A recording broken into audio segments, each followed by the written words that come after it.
The coronavirus is surging across the country. This is video of long lines today at the state-run testing site at Regency Mall. The number of COVID-19 cases and hospitalizations per day is continuing to set new records.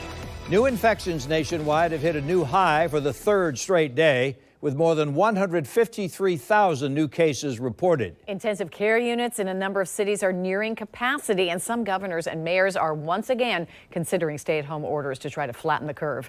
The outbreak here in Florida is also on the rise. Nearly 7,000 new cases were added in today's report from the health department, for a total of 870,552 cases since the pandemic reached our state.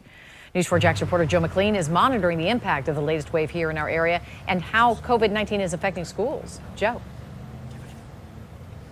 Yes, I'm here in Ware County, Georgia. Two middle schools here in this district, including the one behind me. This is Waycross Middle School, also Ware County Middle School. Both are closing because of staff shortages related to COVID-19 exposure. The two schools affected, again, Waycross Middle and Ware County Middle School. These middle school students are going to be switching over to virtual learning, and the plan is to have them return to the building after Thanksgiving break on November 30th. Now, another district impacted, Cook County. That's just north of Valdosta, just west of where we are. It's closing all of its schools for 2 weeks starting Wednesday. Again, they're citing increasing COVID-19 cases. This data from the state of Georgia shows numbers between October 24th and last Friday.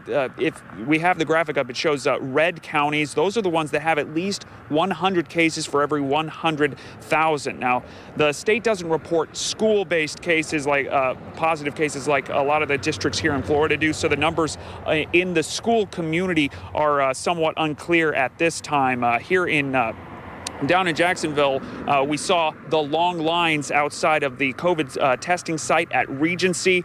Remember, this was closed yesterday because of the tropical storm, so a lot of these long lines could be attributed to people trying to get tests after a day of closure. But I am monitoring cases in Jacksonville and in Northeast Florida school districts. Nassau County Superintendent, we heard last night at the meeting, describing last week as that district's most challenging that the district has faced since the pandemic began. 11 new cases in that county last week. Now, coming up tonight, I am talking to school officials in Ware County here about why they decided to, what the staffing situation is that led them to close two schools.